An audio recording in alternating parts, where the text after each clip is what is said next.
رسول اللہ صلی اللہ علیہ وسلم کی سیرت کا تیسرا حصہ ہے ہجرت تا وفات، جس کو مدنی دور بھی کہا جاتا ہے،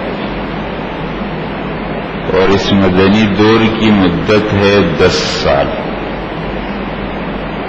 10 سالوں میں رسول اللہ صلی اللہ علیہ وسلم نے کیا کام کیا؟ بنیادی اسلامی ریاست کی بنیاد رکھی۔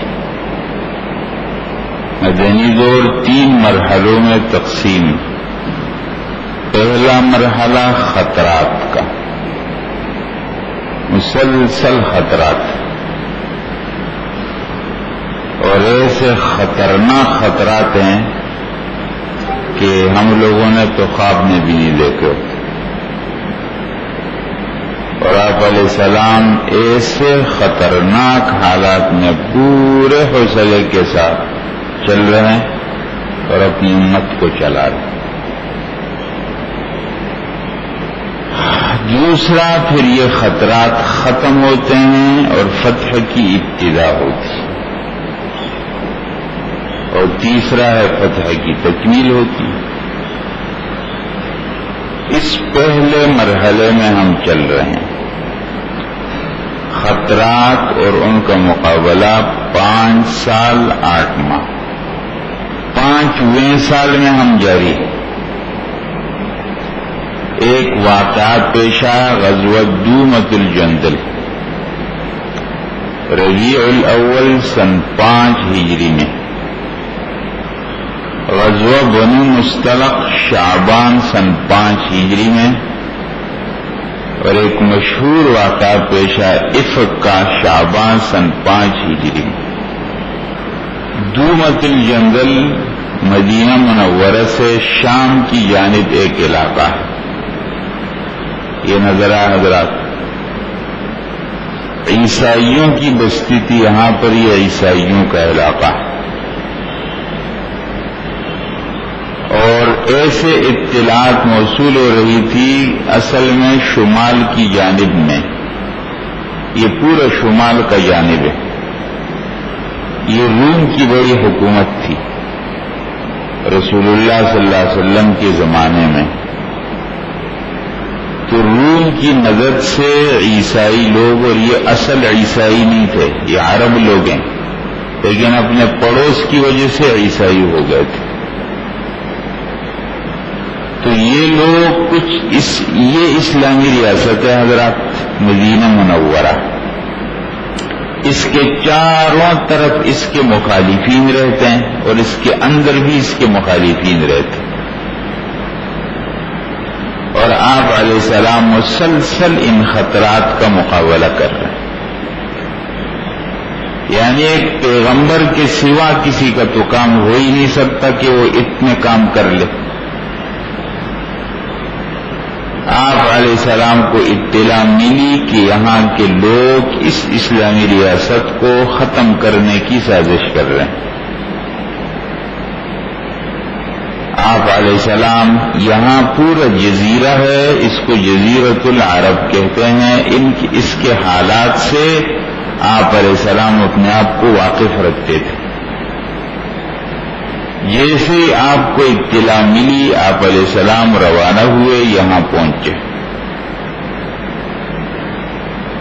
اور یہ سازش ناکام ہو گئی۔ بارہ غزوہ دومۃ الجندل اس کا نام آتا ہے سیرت کی کتابوں میں۔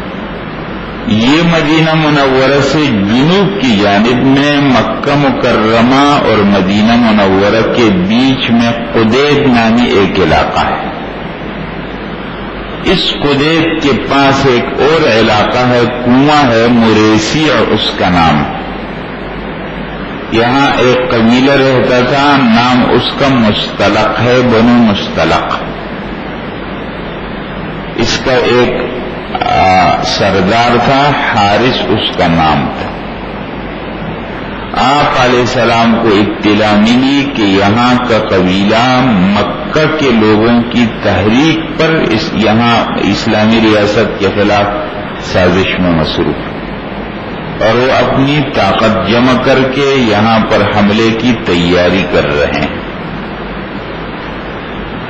آپ علیہ السلام اپنے ساتھ صحابہ کو لے کر روانہ ہوئے، لیکن عجیب حکمت آپ علیہ السلام کی کہ آپ کو جانا ہے جنوب کی جانب تو آپ شمال کی جانب روانہ ہو، اور ایک جگہ پہنچ کر راستہ یوں کاٹ دیا، مغرب کی جانب چلے گئے، اور وہاں سے ہوتے ہوئے اچانک موریسیہ پہنچ گئے۔ یعنی بڑے بڑے فوجی جرنیل بھی آپ علیہ السلام کی سیرت سے اپنے لیے وہ عبرتیں حاصل کرتے ہیں۔ آپ علیہ السلام کامل نمونہ ہے، انسانوں کے لیے بالکل کامل نمونہ۔ انسانوں کا کوئی فرق نہیں کہہ سکتا کہ میں چلنا چاہتا ہوں میرے فیلڈ کے اندر کیا باتیں ہیں آپ علیہ السلام کی۔ آپ علیہ السلام جب موریسیہ پر پہنچے اچانک ان کے سر پر پہنچے، حواس باختہ ہو گئے، بہرحال تیر چلے جانے بین سے وہ لوگ بھاگ گئے، ان کے لوگ قید ہو گئے اور ان کا سامان بھی لیا، اور ان کے سردار کی ایک بیٹی جس کا نام برہ تھا اس کو بھی گرفتار کر کے لیا۔ مدینہ منورہ میں واپس ہوئے تو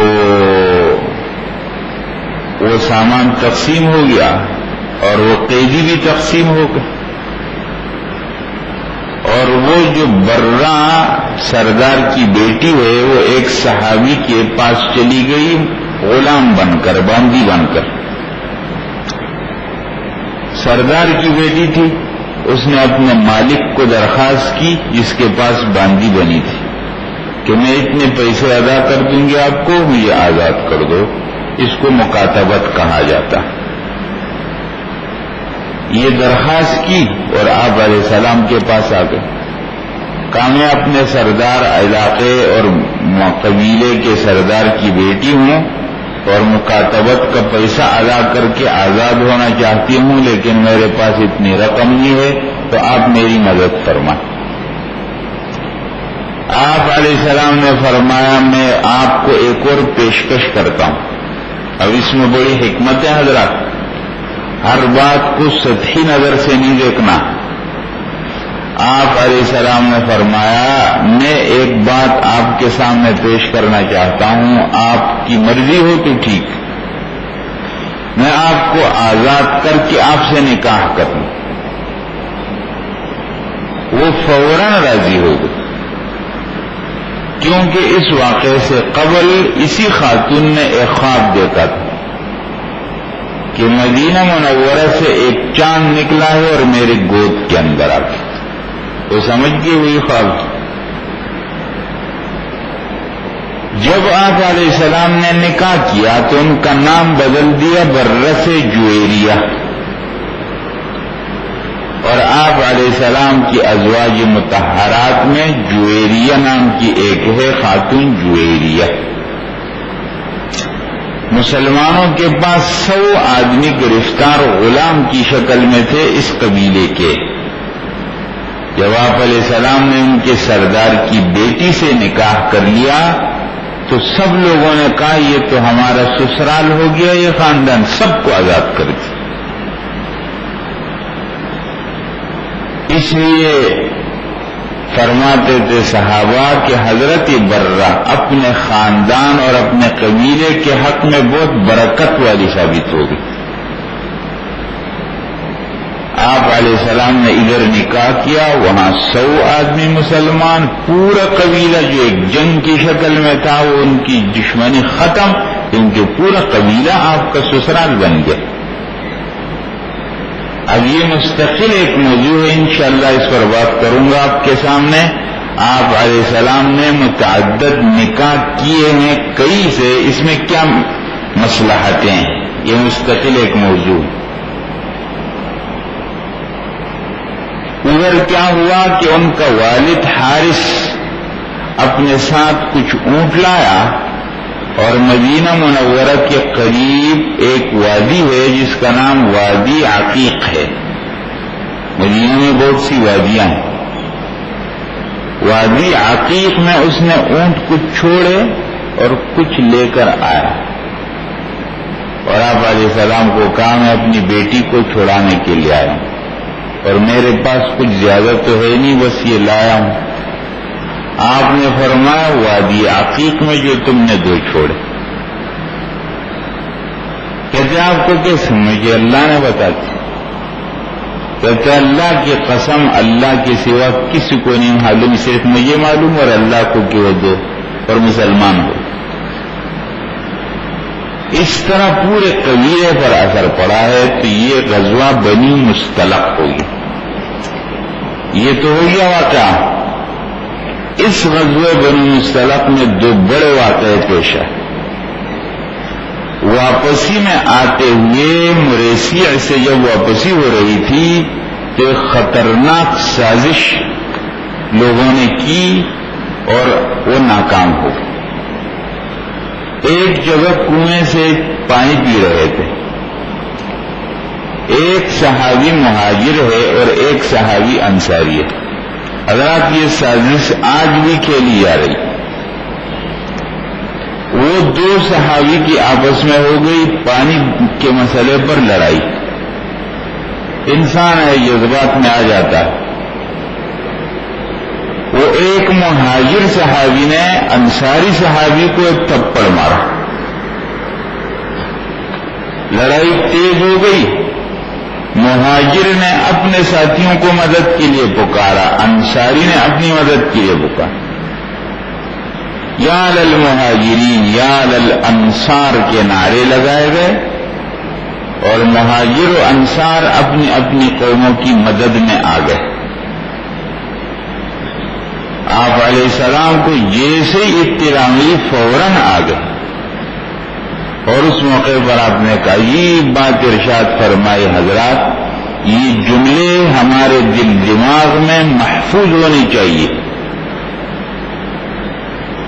اور ہمارے دل دماغ میں ایسے محفوظ ہو جائیں کہ اگر اور جملے ہمارے دل دماغ میں ڈالنے کی کوشش کی جائے تو ہمارا دل دماغ ان جملوں کو قبول ہی نہ کرے۔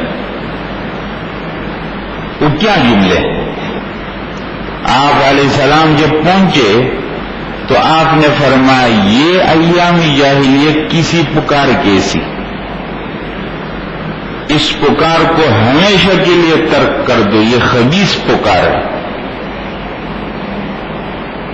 قومیت کے نام پر مسلمانوں کو مارا جائے اور 2 مسلمانوں کو ایک دوسرے کا مقابل دشمن بنایا جائے، اس بنیاد پر کہ یہ اس قوم کا، یہ اس قوم کا، یہ سب چیزیں ہمارے درمیان فقط تعارف کا ذریعہ ہے، لیکن آپس میں فخر اور جھگڑے کا ذریعہ نہیں۔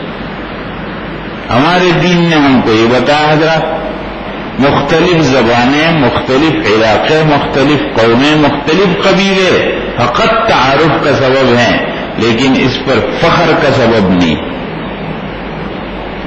آپ علیہ السلام نے فرمایا اس پکار کو ہمیشہ کے لیے ترک کر دو، یہ خبیث پکار ہے۔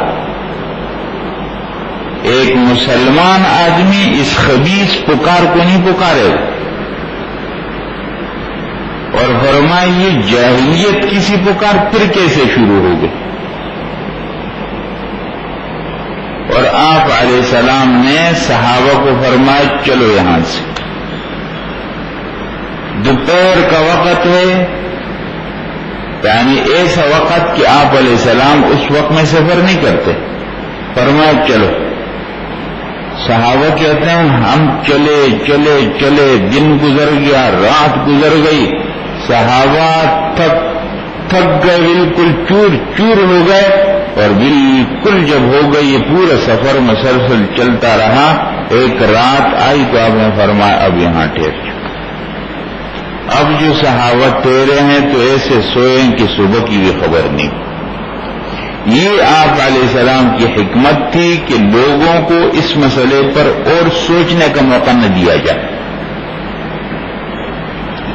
پورا سفر چلتا رہا، اور جب سوئے تو تھکن سے برا حال، سوئے تو ان کو موقع ہی نہیں ملا۔ یہ سازش آپ علیہ السلام نے ناکام بنا دی۔ یہ واقعہ جب ہوا تو منافقین کا سردار تھا عبداللہ بن ابی. اس نے کہا اچھا مہاجر لوگ جو مکہ سے آئے اور ہمارے پاس مدینہ میں ٹھہرے اور ہم نے ان کو ٹھکانے دیے، اب وہ ہم کو ایسی باتیں کرتے ہیں. یہ تو ایسا ہوا کہ اپنے کتے کو موٹا کرو، مضبوط کرو تاکہ تمہیں کھائے. اور کہا اب اگر ہم مدینہ گئے تو ہم وہاں کے عزت والے لوگ ان ذلیل لوگوں کو نکال دیں اور ان کا خرچہ بند کرو تاکہ یہ سب رسول اللہ کے پاس سے بکھر جائیں. یہ باتیں ایک صحابی جو عمر میں چھوٹے تھے، زید بن ارقم ان کا نام تھا، وہ یہ سب گفتگو سن رہے تھے. آپ علیہ السلام کے پاس آیا کہ اللہ کے رسول منافقین کو عبداللہ بن ابی ایسی ایسی باتیں کر رہا تھا. عبداللہ فوراً حاضر ہو گیا. سردار کہاں زید چھوٹا لڑکا ہے، اس نے بات صحیح سنی نہیں ہے، سمجھی نہیں. اللہ کی قسم میں نے ایسا نہیں کہا، میں گواہی دیتا ہوں کہ آپ اللہ کے رسول. انصار نے بھی کہا کہ زید چھوٹا ہے، صحیح سمجھا نہیں ہوگا، اس نے ایسا نہیں کہا ہوگا. انصار بھی چپ ہو گئے. حضرت زید ابن ارقم یہ واقعہ پیش آیا.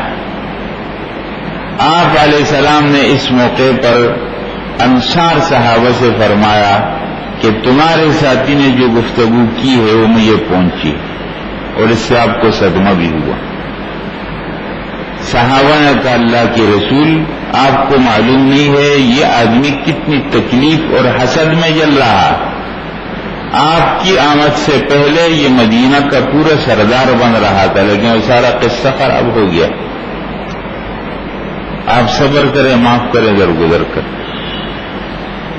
اسی عبداللہ کے بیٹے کو معلوم ہوا کہ ایسی بات ہوئی تو یہ مدینہ کے راستے میں کھڑا ہو گیا جو مدینہ کا حد پہنچ گیا اور اپنے باپ کو کہا، پاؤں باندھ دیے سواری کے، اور کہا آپ کو مدینہ میں داخل ہونے نہیں دوں گا جب تک زبان سے نہیں کہے گا کہ اللہ کے رسول عزت والے اور تم ذلیل. کہا عبداللہ تم تو میرے بہت صالح فرمانبردار بیٹے تھے، کہا سب اپنی جگہ، لیکن رسول اللہ کی عزت آپ سے زیادہ. اور پھر آپ اس نے کہلوا دیا میں ذلیل ہوں. پھر آپ علیہ السلام کے پاس آیا کہ اللہ کے رسول مجھے ایسی بات پہنچی ہے کہ آپ میرے باپ کو ان باتوں کی بنیاد پر ختم کرنا چاہتے ہیں، تو اب مجھے یہ حکم کر دیں میں مار دوں. آپ نے فرمایا نہیں، ہم تیرے والد سے اچھا سلوک کریں گے. بہرحال یہ مسلمانوں کو قومیت کے نام پر لڑانے کی سازش کی گئی، اور آج مسلمانوں کو آپ دیکھ رہے ہیں حضرات، پاکستان کے 4 صوبوں کی قوموں کو آپس میں لڑانے کی سازش کی جا رہی. حضرات اللہ تعالی ہم میں سے ہر ایک کو ہر قسم کے فتنے سے محفوظ فرمائے. ہماری زبانوں پر ایسے نعرے اگر آ گئے تو ہم فتنے میں پڑ گئے. اس لیے ہم کو بچنا چاہیے. اللہ تعالیٰ بچائے. سب مسلمان آپس میں بھائی بھائی، کوئی بھی زبان کوئی بھی علاقے کا، اس قسم کی باتوں کو ہوا دینا، مسلمانوں کے اندر یہ ماحول پیدا کرنا اور ان کو ایک دوسرے کے خون کا پیاسا بنا دینا، یہ بہت خطرناک بات. ہم نے کسی کو بھی اس کا حصہ نہیں بننا چاہیے. یہ بہرحال ایک بات ہوئی، ایک سازش ہوئی جو ناکام ہو گئی. یہاں ایک اور بڑا واقعہ پیش آیا حضرات. اسی سفر سے واپسی پر مدینہ منورہ کے قریب ایک جگہ میں آپ علیہ السلام کے قافلے نے پڑاؤ ڈالا. اس سفر میں آپ کے ساتھ آپ کی زوجہ حضرت عائشہ تھی. وہ سارا قافلے نے پڑاؤ ڈالا تو سب اپنے تقاضوں کے لیے ادھر ادھر چلے گئے. حضرت عائشہ رضی اللہ تعالیٰ عنہ آپ علیہ السلام کی زوجہ، وہ ایک اونٹ پر سوار ہوتی تھی. اس میں ایک ہودج جھولے کی طرح ہوتا ہے، پردے کے اندر اس کو اتار دیا جاتا. حضرت عائشہ اپنا تقاضا اور ضرورت سے فارغ ہو کر اس میں بیٹھ جاتی، پھر صحابہ اس کو بٹھا کر رکھتے تھے، اس طرح سفر چلتا۔ حضرت عائشہ فرماتی ہیں میں جب گئی میرے گلے میں ایک ہار تھا، وہ مجھ سے گر گیا، ادھر ادھر ہو گیا، اس کی تلاش میں مجھے دیر لگ گئی۔ ادھر قافلے نے دیکھا اتنا زیادہ بوجھ تھا نہیں، وہ سمجھا اس کے اندر ہے، رکھ دیا اور قافلہ چل پڑا۔ حضرت عائشہ رضی اللہ تعالیٰ عنہا جب آئی دیکھا کہ قافلہ تو نہیں ہے، حیران پریشان، لیکن ایک ہوشیاری کا کام کیا۔ حضرات یہ بات ہے سمجھنے کی، ہمارے ساتھ یہ واقعات پیش آتے ہیں۔ حضرت عائشہ رضی اللہ تعالیٰ عنہا اسی جگہ بیٹھ گئے اور فرمایا کہ قافلہ ایک دو منزل آگے جا کے ان کو اندازہ ہو جائے گا تو واپس یہی تلاش کرنے آئیں گے۔ یہی طریقہ ہے، اگر دو ساتھی آپس میں کسی مقام سے بچھڑ جائیں اور ایک دوسرے کی تلاش میں، تو ایک دوسرے کو تلاش نہیں کرنا چاہیے، اسی جگہ پر آنا چاہیے جہاں سے وہ الگ ہوئے تھے۔ یہ واقعہ بہت زیادہ حرمین کے اندر ہوتا ہے حج کے موقع پر۔ بہرحال حضرت عائشہ رضی اللہ تعالیٰ عنہ آئی، وہاں بیٹھ گئی پردے کے اندر، اسی حالت میں رات کا وقت تھا، ان کی آنکھ لگ گئی۔ آپ علیہ السلام کا طریقہ تھا جب قافلہ چلتا تھا آپ قافلے کے پیچھے ایک آدمی کو چلاتے تھے، قافلے سے کوئی سامان گر جائے، کوئی ساتھی رہ جائے تو وہ ان کو لیا ہے قافلے سے ملا دے۔ حضرت صفوان ابن معطل رضی اللہ تعالیٰ عنہ ایک صحابی ہے، وہ اسی طریقے پر پیچھے پیچھے آ رہے تھے، دیکھا کہ کوئی بیٹھا ہوا، قریب میں آ کر کے دیکھا تو سمجھ گیا حضرت عائشہ، کیونکہ پردے کے حکم سے پہلے ان کو دیکھ لیا تھا۔ انا للہ و انا الیہ راجعون پڑھا۔ یہ کیا واقعہ ہے؟ حضرت عائشہ رضی اللہ تعالیٰ عنہ نے انا للہ کی آواز سنی اور آنکھ کھلی۔ حضرت صفوان ابن معطل نہایت پاک باز صحابی ہے، انہوں نے فوراً اونٹ بٹھایا، حضرت عائشہ کو بٹھایا، نکیل پکڑ کر قافلے کے ساتھ مل گئے۔ منافقین کو موقع مل گیا، ایک سازش تو ان کی ناکام چلی گئی تھی، ایک تیر ان کا خطا چلا گیا تھا، اب وہ دوسرا تیر چلا رہے تھے۔ آپ علیہ السلام کی ذات اور عزت پر انہوں نے حملہ کر دیا اور کہا کہ حضرت عائشہ رضی اللہ تعالیٰ عنہا نعوذ باللہ اس آدمی کے ساتھ گناہ میں مبتلا تھی۔ حضرت عائشہ رضی اللہ تعالیٰ عنہا کو کچھ معلوم ہی نہیں، مدینہ منورہ پہنچ گئے، گھر کے اندر ہے، لیکن ایک اندازہ انہوں نے لگایا کہ آپ علیہ السلام کی وہ پرانی محبت بے تکلفی نہیں ہے، آتے ہیں جاتے ہیں لیکن پریشان طبیعت پر بوجھ ہے۔ ایک دفعہ رات کو حضرت عائشہ رضی اللہ تعالیٰ عنہا ایک خاتون ہے، ان کا نام ام مستح ہے، ان کے ساتھ رات کے وقت تقاضے کے لیے